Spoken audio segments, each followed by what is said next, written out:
Welcome to another episode of Quick Tech Tips and Reviews. My name is Tony, and with this channel I try to bring you guys a variety of different tech-related content.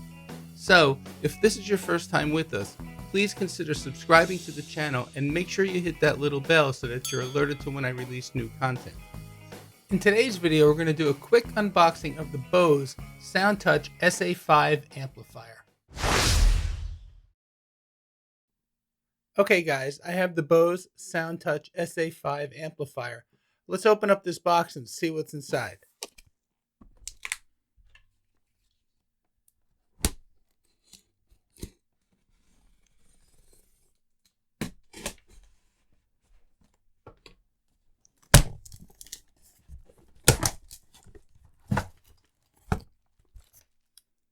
Okay, so the first thing we have is a quick setup guide,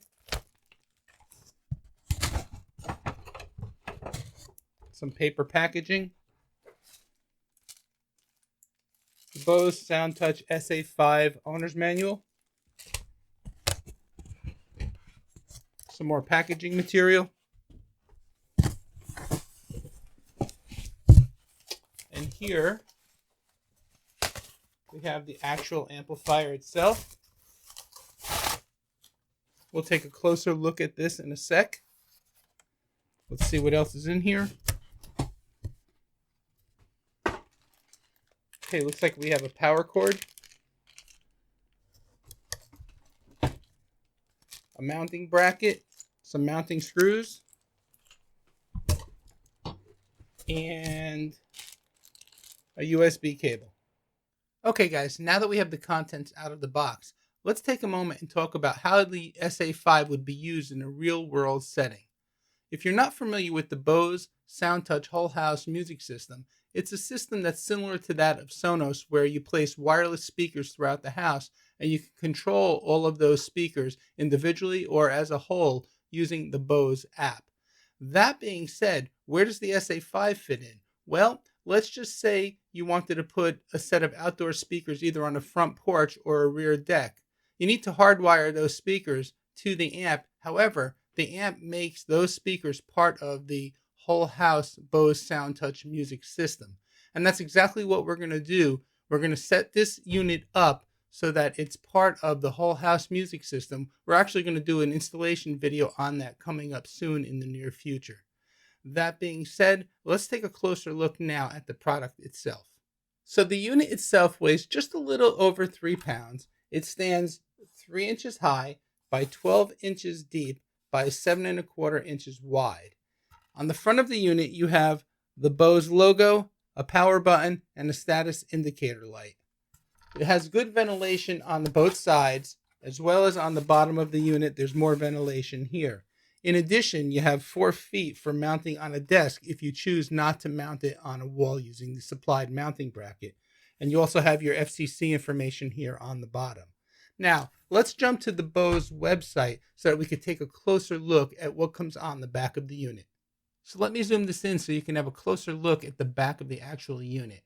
You can see it has an AC power port, a setup port, 2 sets of speaker connections, an Ethernet port, and 3 auxiliary ins. So if you want to connect non-streaming devices such as CD players, etc., you can use the auxiliary in ports on the back of this unit. It also is equipped with Bluetooth, so you can stream from your mobile devices as well. The unit itself supplies up to 100 watts per channel, and you can connect up to 2 sets of speakers in parallel. Now, of course, Bose would like you to use their own speakers, but you can bring third-party speakers and use them with this amp. The manufacturer does specify, though, that if you are using third-party speakers when using one pair of speakers, make sure the speaker has an ohm rating of 4 ohms or higher. And if you're using 2 sets of third-party speakers, make sure the ohm rating is no lower than 8 ohms. The SA-5 is currently available on Amazon for $499. I'll put an affiliate link down in the video description below in case you're interested in this product.